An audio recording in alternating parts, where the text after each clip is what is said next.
Hello, everybody, and welcome to another edition of the Green Room Podcast. I'm Matthew Brune, and joining me once again is Colin Mitchell. Colin, how are you feeling this morning? I know your alarm didn't go off or something. It probably did. I probably in my sleep turned it off. But actually, So let me I've had see. to I can start check. I putting my can check right phone. now if I made it because I made the mistake before. Yeah, no, it went off. No, I made the mistake before putting PM instead of AM, Yeah, and I've done then that I like before. wake up at like 10 a.m. and I'm like, oh, Yeah, so I have to put my phone out of reach to where I have to physically like lunge for it to grab it. I do that in naps too. Like I have to physically do that to like put it out of sight, or else I do the same thing. I do that for naps, but I sleep too deep for me to do it where I'll wake up. Otherwise, I'll just sleep through the alarm going off. Yes, So that's tough. interesting. So yeah, my eyes definitely look a little swollen here. Yeah, Um, and you're wearing a blank white cap. I was gonna wear this What is that? because Who? check this out. I got it for the second place on that scramble tournament that I did. Uh, they gave you a blank white cap for coming in Actually, second. it's not blank. Which side is it? This side? Oh Lord! Oh, I hate. What is? I hate it too. I hate it too. But I thought it was funny, so I wore it. Colin's wearing. For those listening, Colin's wearing a blank white cap, but it's not blank on the side. It Yeah, has it has a logo. It's like a Pegasus logo something. or I don't know what it something. is. Yeah, Yeah. I got what else I got? I got a pullover, a polo, a window breaker in case I ever need A that. window breaker or a wind breaker? No, like a window breaker. Like if I'm in an accident, my door can't open, or like if I'm underwater, Oh, one I of got a those like. yeah. And then I got Wow. a pen, a water bag. It's weird. The water bag is weird. It's like a water bottle, like the top of one, and then it's just like this sack. Yeah, that's how water bags work. All All right, right. good. You have a nice survival kit. That's good to know. All Mm. right. Speaking of survival, let's talk about these transfers from North Texas. See, you like that? You like that, Colin? I'm not Yeah, sure how much I liked it. That was that was a mid segue at best. you laughed. I got a laugh out of you, and I guarantee somebody out there laughed. So, Yeah, but not uh, because it was good though. we'll start with basketball, and then we'll go to football. I feel like it's logical, but also there's a lot more positives in basketball than there are in football because football hasn't added anybody yet. They Mm. will, but so far they haven't. So we'll talk about basketball first, and the transfers in and the roster and all that stuff. Let me type it out so I can have it on the screen. Okay. All right. So North Texas had 4 players over the span of they added Jonathan Massey first, which was like a week and a half, 2 weeks ago. Yeah. Since then, they've added 3 more players. So they've added 4 players out of the transfer portal. To give everybody a recap of where we are, the returning players at this moment: Rondell Walker, Alex Cotton, Matthew Stone, Mulai Sissoko, Terrence Dixon, and then they add Tyron Mason, a freshman from I think Carrollton, if I'm not mistaken. So that's 6.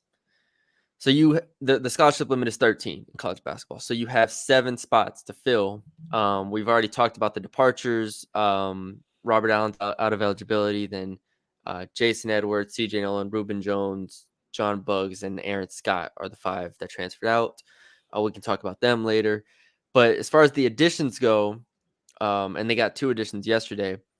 Like I said, Jonathan Massey from Longwood out of Houston, 6'6", senior wing, 11.3 points last year, 5 rebounds, 37% from the floor, 35% from 3. Somebody who I didn't watch a lot of Longwood, but people that I know from Houston speak pretty highly of him. Hmm. Um, and then you go to who's next? Brock Weiss, center, transfer from Creighton, 6'10", only 1 year of college. So he spent that first year at Creighton. And I know I sent you a rundown that said sophomore, but it should just say redshirt freshman there Mm. because he didn't play last year for Creighton. So they got him originally, I believe, from Memphis, Tennessee. And then they added point guard Latrell Giselle out of SFA, 6'1", graduate senior. So he'll be going into his 5th year. 13 points per game, 2 assists, 40% from the field, 41% from the field, 37% from 3. And then guard Jasper Floyd from Fairfield, 6'3", senior, 9.5 points per game, 6 rebounds, 4 assists, 38.5% from the field, 33% from three. Those are the 4 additions.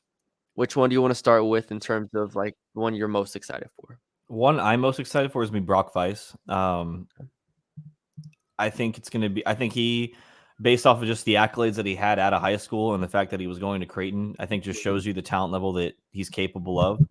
Um, and I think the expectations for him are going to be high for everyone.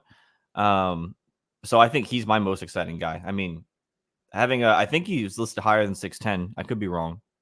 Maybe Where 6'10", 6'11", strange. yeah. Someone probably rounded up somewhere, but I'm the most excited about him just because nothing against Mulai Robert Allen, but this is a guy that recruited by Creighton and has all the accolades to be whatever. I obviously haven't seen any film on him because he didn't play, but I think I'm really excited for him because you get a guy like that with the intention to start. I'm assuming, and it shores up a position that we've talked about for at least without transferring for the next few years.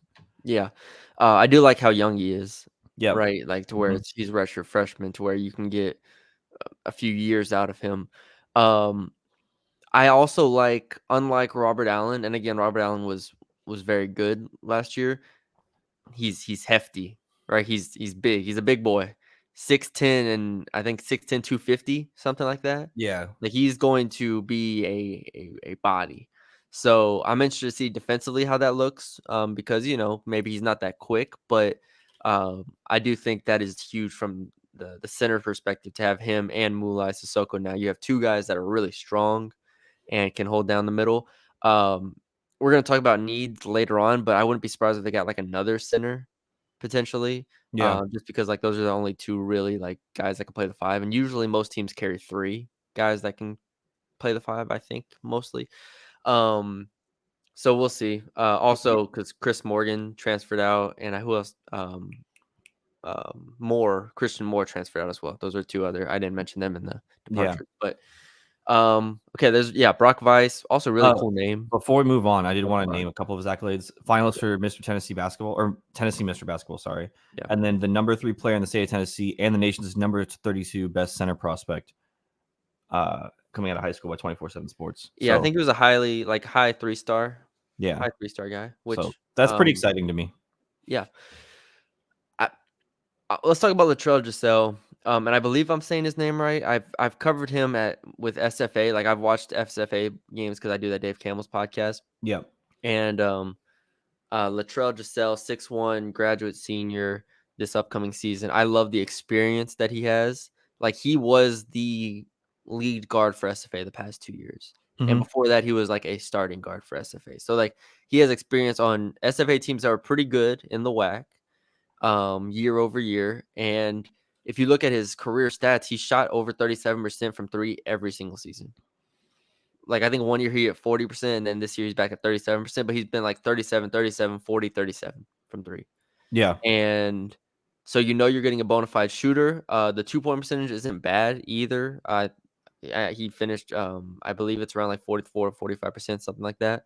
So you're getting a scorer. We know how well, like, how guards play in this North Texas offense and how much freedom they have, especially late in clock and out of ball screens and stuff. So I'm interested to see him, up close. I think scoring is his strength. I have defensively, SFA's been good, but I haven't seen him enough. I need to watch him more as an individual defender to see really, how he does. But still, the experience is very, very exciting, um, because this is the first time really that they'll have a point guard where they only have 1 year. Like, I Yeah. mean, they go That's a into good it point. knowing they're gonna have 1 year, I should say. Did Kai only have 1 year? Yeah, but I mean, like, point guard. Yeah, you're right though. You're right though. Yes, Yeah. Kai Huntsberry. Yes, Yeah. but like Tyler, Javion, I know what you're Jason saying. were Yeah. all kind of not younger, but they all had probably 2 years. Three. Well, Tyler had 3. Javion had 2. Jason has 3, 2, something like that. So, I think the experience is really big, especially when you're trying to assemble a team that is going to be like just all new pieces. So, Yeah. 3 out of 4 of these guys being seniors is really, really good to me. Kind of a thing that I was looking at is obviously height. North Texas they were obviously weren't the biggest team, and we saw that a couple games last season. But you lose mainly Ruben and Aaron, who defensively Mhm. helped this team out a lot. Do you think? I can't say his name. Latrell Jostle, is that how you say his name? Yeah, basically. Yeah, yeah. And like Jonathan Massey can kind of not fill anything. More so So Jonathan Massey defensively, and then obviously you had Jasper Floyd in there. But the 6'1", 6'3" guards is basically what I'm trying to get at. Is where do you think that is? Because even when Bugs was what 6'4", 6'3"? I think like 6'3". Yeah. So defensively, what do you see from these three guys? Yeah, Giselle, like I said, I think experience wise, and I think playing for SFA, I think he's gonna be fine defensively. Mhm. Massey, I think will be a good defender. I don't have his stats in front of me in terms of I'll um, get him up while you talk about him. looking at blocks or steals or whatnot. But Longwood was a tournament team last year. I think they made it as a 14, if I'm not mistaken. Yeah. So no, they made it as a 16. Um, but regardless, like this is a team that won the Big South, beat UNC Asheville, High Point. Like they beat a bunch of top 200 teams, um, and got up there. I'm looking at Jonathan Massey right now, ranked 238th in the country in steal percentage and 107th in the country in fouls drawn per game and free throw rate and stuff like that. So definitely a guy who can like impose himself on a game. I'm not worried about Massey. I think Massey's going to be a really, really good piece for this Hmm. team. My question is more so to your point of replacing the size. I don't want Massey at the 4. Like I don't think Massey can play the 4. So he's not a Aaron Scott replacement to me.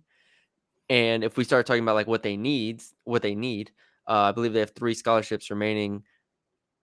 I think they got to go 2 bigs and probably another point guard. I think you go one big in wings, honestly. Well, like they need a 4. Okay. Is Rondell gonna start the 4?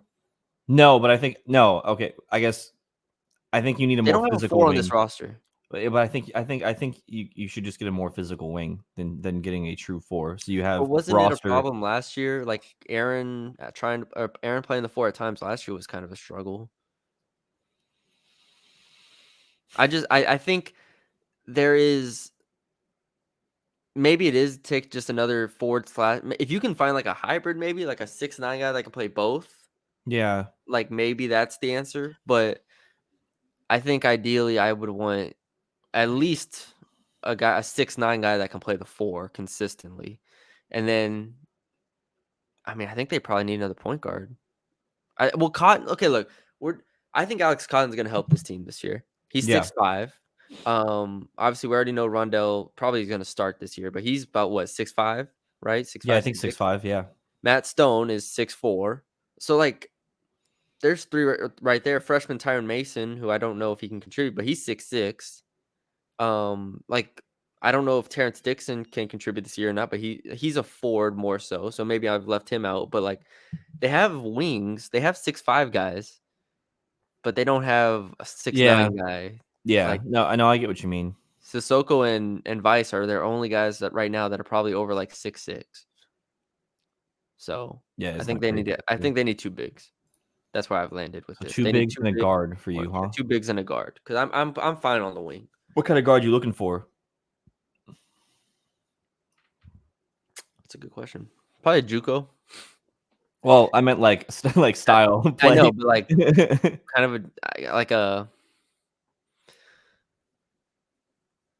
I don't want to reach on a guy like Jalen Jack. Like I don't want like a Jalen Jackson type who can only like do one Defense. thing. Yeah. Like I'd rather get like a guy at a JUCO that can has experience doing more, and Hmm. maybe a guy who's like a sophomore has like 2 years of eligibility or something, or 3 years where you can sit him for a year, not sit him, but play the behind Latrell, um, and kind of go from there. So yeah, I would go two bigs and a guard, 2 bigs and a guard. Because if you think about the 3 position, just rotate Massey and Walker for 40 minutes. That's a really strong 3 Yeah. position. No, I agree. And you can play them together too, but I'm just saying, like, you rotate those 2 there and then sprinkle in Cotton or Stone at the 2 behind Floyd. Like, I think that's a pretty strong rotation of guards. You just probably need a backup point guard and then some center help. some forward help, I should say. Yeah. I think that's it on the basketball side. I guess since everyone was talking about it, we can touch on it real quickly. What were your thoughts on Jason Edwards to Vanderbilt, CJ Nolan to New Mexico, and Ruben to Michigan? Man, I gotta sneeze. Go ahead, let it out. It's I can't. It won't. I tried. I just tried muting and everything. It So was what I do, crazy. I like rub my nose like this, and it goes away usually. Oh, that's a good idea, actually. You don't do. I've never thought of You're that. not gonna try it right now, live on air. It's gone away since you told me that, so we're good. All right, Jason Edwards to Vandy. Vandy is not great SEC basketball school. Maybe they'll be better now that Jason's on there, but I mean, he's gonna get his shots there, and I think for him and his game, that's where he's gonna need it.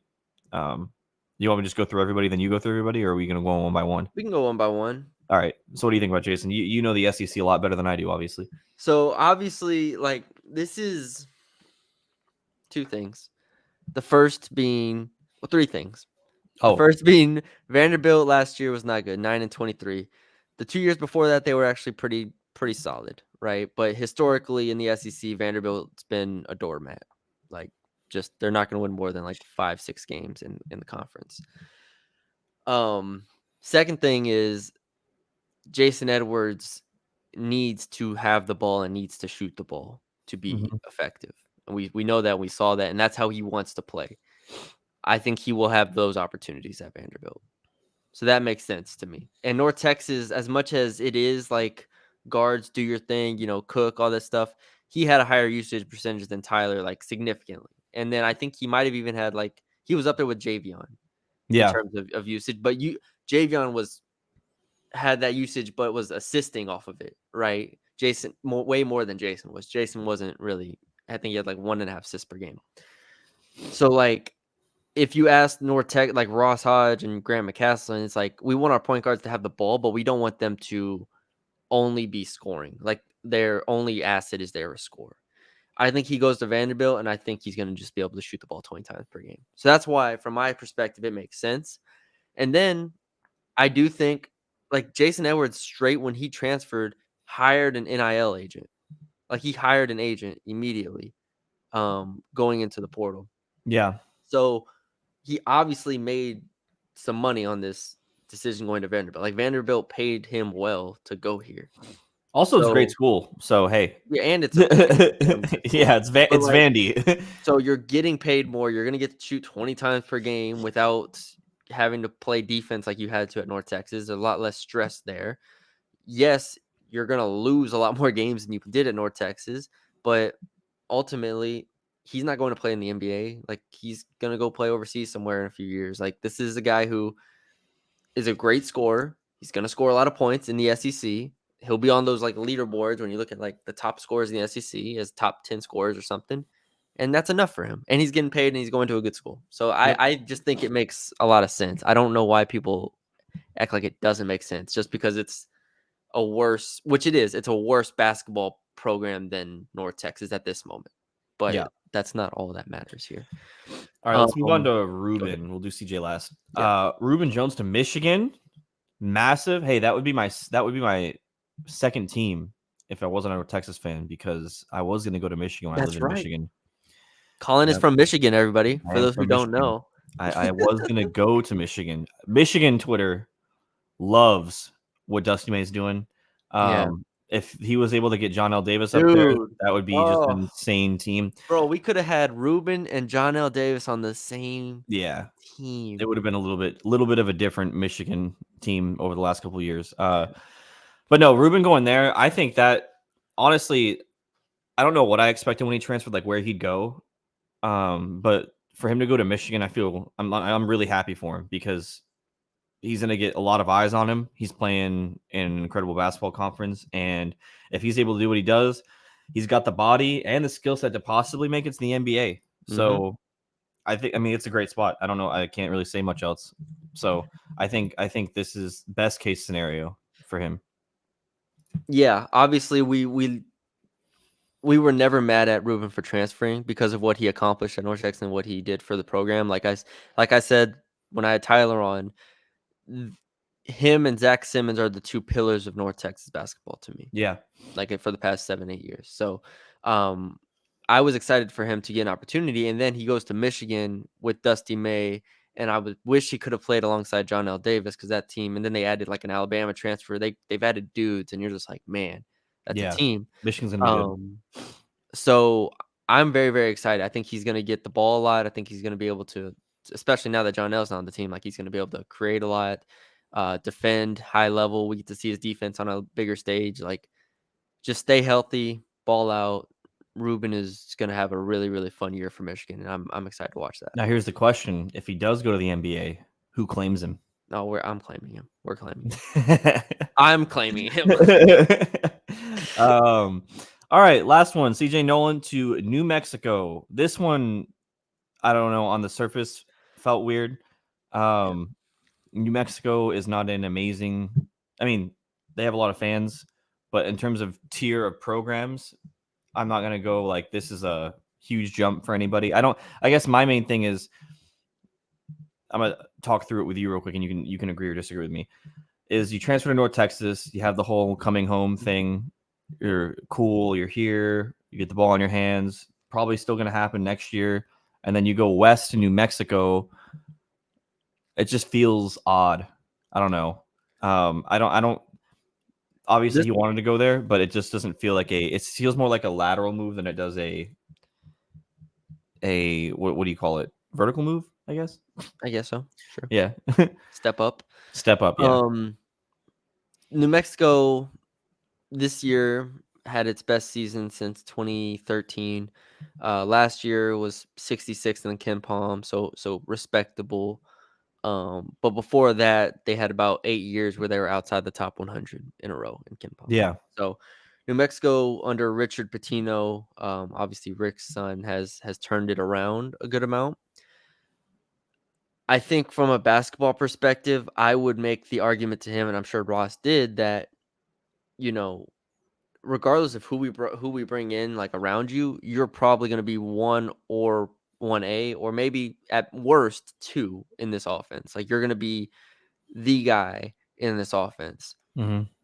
And I think going to New Mexico, without knowing New Mexico's situation, maybe he could be the one over there, but I don't think he's going to step in and be the one immediately over there. I think Richard Pitino is a good enough recruiter to where he can get better players than CJ Nolan. So you're going to New Mexico, a team that will be good. I don't know how good they'll be this year, but a good team. But I think, like you said, it's kind of a stagnant move. And my question is, are you going to be getting the same amount of shots and opportunities that you would have at North Texas? Yeah. That's what we'll have to see. Maybe he is. Maybe he's going to be their number 1 guy in New Mexico. That would surprise me a little bit because they've had some really dynamic guards come out of there that are just better than him. Jalen House, Jamal Mashburn, guys like that. But yeah, we'll have to see. I'm not sure exactly. It does feel more like a lateral move, and I don't. The one area where I think New Mexico is better than North Texas, kind of comfortably, is the home court. Like, oh yeah, fan support. The fan support, yeah, is definitely way better. So that's the hard part as a North Texas fan, is being like, the Super Pit's not gonna sound like what New Mexico has. You know what's terrible too is New Mexico calls their stadium the Pit. I know. How's that feel, North Texas fans? I know. Ken Palm has them as the 4th best home court advantage in Division I basketball. New Mexico, like that's the only separator to me between North Texas and New Mexico. So do with that what you will. Maybe he values that a lot. I don't know, but regardless, I don't have like ill will to CJ. That's not it's the most surprising one, but it's just like, it is what it is. Like, I think if Latrell Giselle was on the team, Latrell would have the ball a lot. I think they'd have a good combination together, but ultimately, I think North Texas, like, he's not an irreplaceable player. He's not Javion Hamlet here. And then Aaron, I believe, is announcing his his school today between Memphis, St. John's, and I forgot the third one. Who'd you say? Memphis, St. John's, and Oklahoma. Where would you want him to go? Oklahoma, so he's in the SEC.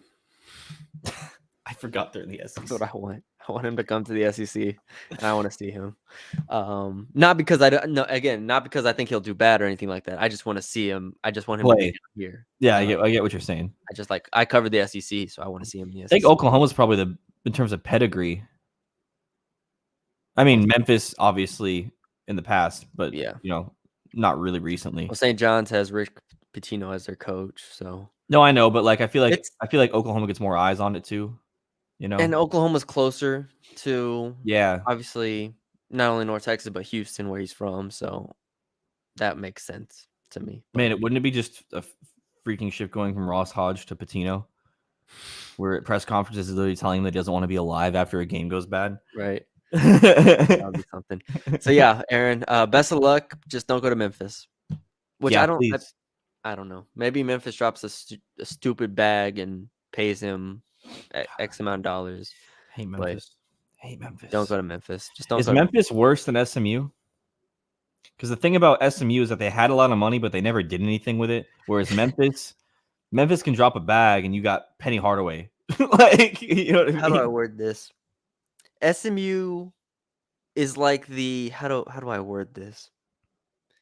SMU was rich, but like they didn't boast it like to your face. They just like it like felt rich when you went there, right? I mean, I don't know. I remember going there my freshman year and they were like actually talking about how poor we all were. As I was like walking through like for the SMU game, they're like, look at these UNT, these scum of the earth. Okay, maybe you're right. Maybe you're right. Maybe you're right. I just feel like with Memphis, it's like, oh my gosh, we shouldn't be around this trash because we just have more money than them. And I it's mean, like that was they haven't even definitely been what beating us. I mean, SMU literally did that. They were like, "Oh, we don't need the money." Okay, So but we'll at least just SMU's beating us. At least SMU was beating North Texas. Like, all right, you true. can talk shit if you're actually like better than us and beating us in these things. It's true. Memphis has all this money and is talking shit and is losing in all these sports and is not winning the American Conference. Mm. So like, make up your mind. Like SMU, all right, you can go because you've beaten us up of 100 times. So who do you hate more? SMU being out of the conference just really it alleviated a lot of my hatred. Here's my thing though: if SMU was in the conference, this is a huge tangent. If SMU is in the conference, at least I can look forward to a rivalry. Whereas with Memphis, there is no rivalry. I just have to look forward to wanting to win because I hate them. Yes. Whereas like SMU, it's like it's just a rivalry, and I also hate them. Yeah. So I don't know. There's nothing to gain, is what I'm saying. Okay. I feel you. All right, let's jump to football. We've been putting it off for too long. Wow. No transfer portal additions at this moment. I did talk to JD a little bit, and they have it up on their Patreon, and again, they do a great job over there. But they're expecting some movement, some additions in the coming week or so. So be on the lookout over there. They do a great job reporting all that. But we can talk about the departures because that's interesting to people. And we can start a running back. Trey Bradford and Colin Farrar leave the running back room, and it doesn't really make sense on the surface why Trey Bradford would leave. I will say, I think there are situations across college football and even at North Texas where they add these transfers for the spring window, especially. And that spring period is like a tryout almost. And if they're not going to contribute, it's almost like it's mutual, like parting ways. Like, all right, boom, you're not going to contribute because they come here to play. Right. Yeah. Of And if course. you're not going to play, boom, neither side, boom, move on, just go. Like that happens. That happens at every college. But I can't imagine a situation where Trey Bradford isn't in the too deep, especially with Ragsdale coming off the injury. And I can't imagine him not being better than Zach Evans. Like, even though I think Zach Evans is good, like, I just think he's until Ragsdale is back at 100%. Trey Bradford to me was like should have been running back one. That's without being Patrick Cobbs and seeing him every day in practice, but like that's how it should have been. Could it have been him being, splitting reps with possibly three backs once Ragsdale gets healthy, and then also being a pass-heavy offense? Do you think that could have been something that? The second part, maybe. And we have two questions on this Let me see if I can find them. I know Sonoy asked a good one. Coach Wally Rigg asked about the running backs. He was excited about the quality and the depth we had. I know I Wander the World also asked about the running backs at some point. But my point is, and to answer your question, is like I don't think that first part is a concern because we've seen multiple running backs have good seasons. For sure. Seen multiple running backs eclipse 500, 600 yards like in a season. I don't think he came to North Texas to be exclusively the running back one. Like, I don't know how many offenses in the country have exclusively a running back one if you're not a all conference player at your school. So, yeah, it still surprises me. Now, we talk about the type of offense Eric Morris runs. I don't even think that's a concern because I think Trey Bradford, if you remember when I was talking about him, his days at LSU, like he could catch passes. Yeah. First play of the season against Florida State last year, he caught a wheel route that went 60 yards. Yeah. So it's like he's not uncomfortable in those situations. So that's why I thought he was a great fit. I will say his career has been all over the place. Tumultuous. That's a good word, Colin. That's a good word. Um, Trey Bradford. Let me see if I can find the full rundown because it is it was like LSU to Oklahoma to LSU to didn't play a year to LSU to North Texas. I think off the top of my head, that's what I think the path That is was. insane. So what was he? Junior, freshman? I don't know. Or it's not No, he's freshman. I say old. freshman, senior. Sorry, junior or senior. That is crazy. Maybe Redshirt junior. if True freshman season. Redshirted. Redshirt freshman season. One game. Sophomore season. Oh yeah, then So he went to Oklahoma but didn't play there. Then transferred back in 2022 and didn't play that year. And then 2023 was his fourth year technically. And he played. I don't know how many games he played at LSU last year. Not many, like one or two. And then this year he would have been at North Texas. So fifth year overall, but third or fourth year playing. maybe he'll go back to LSU to follow the pattern. There you go. Mm-hmm. Yeah. Mm-hmm. But anyway, so I will say it's been a very, like you said, tumultuous path here. And Sonoy asked about why I think it didn't work out at North Texas and why it didn't work out at LSU, I guess to give context to both. His situation happened, I think, as I was getting here was when he had went to Oklahoma and then came back. Mm.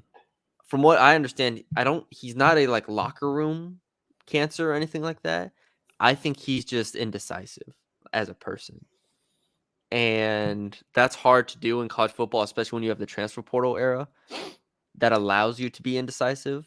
Yeah. So I do think he is kind of fragile, and I'm not calling him soft, but like fragile in the sense that like if something goes wrong, he might hit the door. Yeah, I get what you're saying. I don't know. I don't know how he takes coaching because I've never been in those rooms, but like at LSU, it was always like, all right, is Trey Bradford available? Is he playing? Like Mm. what's happening here? And now at North Texas, he spends the spring there again. I presume as one of the most talented running backs on that team for sure, if not the most talented. And now he's back in the portal. I Yeah. don't think this is an indictment on North Texas, is what I'm trying to say. Yeah. I get what you're saying. So I said all that, and I just don't think it's an indictment on North Texas. Now we talk about the running back room in general, and Quillan Farrar, out of high school, he was always kind of small, scab back type stuff. I always wondered if he was better as like a slot or something.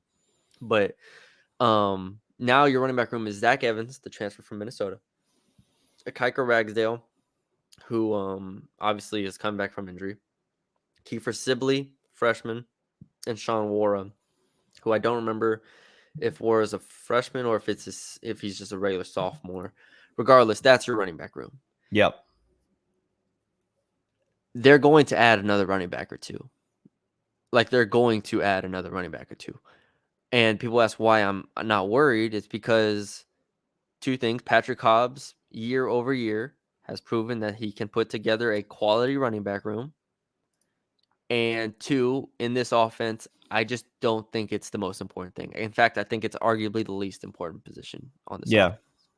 So, um, I would love to have Trey Bradford. I would love to have Iowa Day.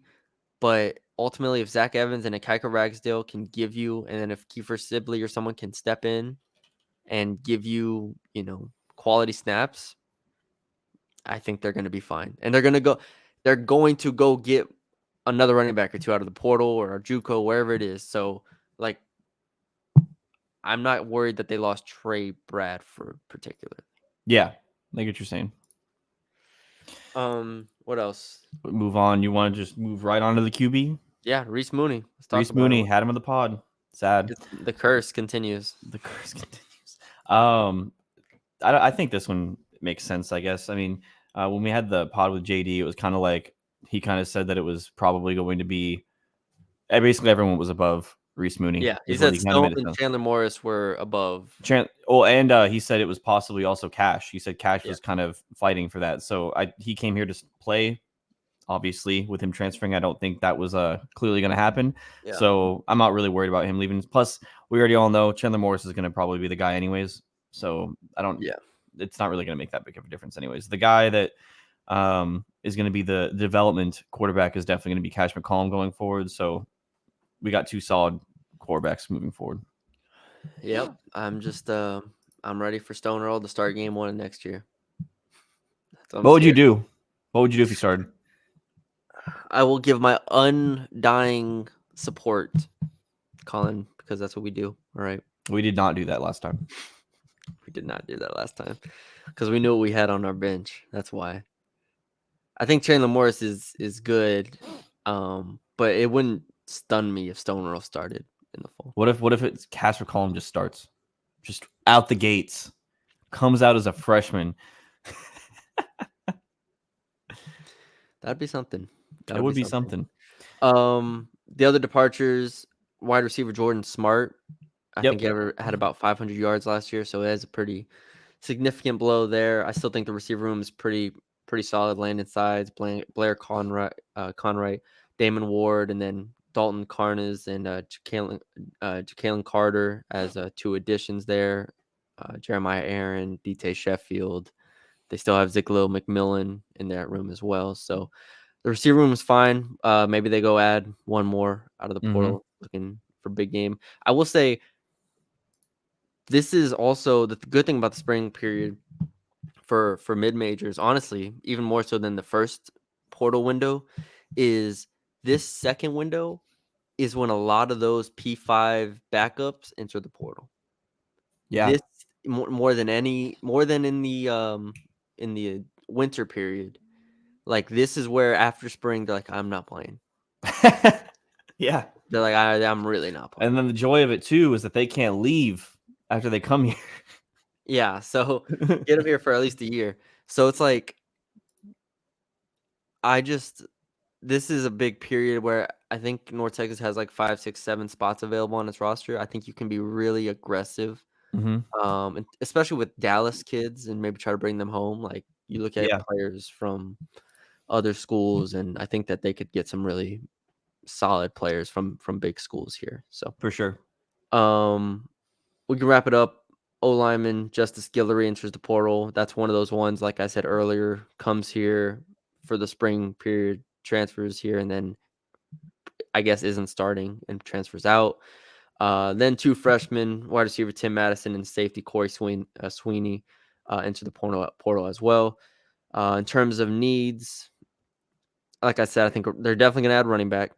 They're definitely going to add defensive linemen because I talked about with JD, everybody needs defensive linemen right now. They'll definitely add a couple. And then we'll see. Maybe a position like linebacker. I think they're fine at corner for the most part. And I think they're fine at safety. So it's like maybe linebacker, defensive line. I'm kind of pleasantly surprised with how many needs I don't think they actually have. Like running back, like even if they didn't get a running back for whatever reason, like I'm not super worried about it. Linebacker and defensive line is always going to be a problem, but I'm glad we're not coming into this season going, oh, what about the secondary? Oh, what about are the receivers ready? So I think in terms of where they're at, I think everyone's in a good spot right now. Yeah. Let's see if there's any other questions I missed on Twitter over here. Eternal Star asked about opinions on NCAA fully allowing multiple time transfers and schools to pitch in money for NIL.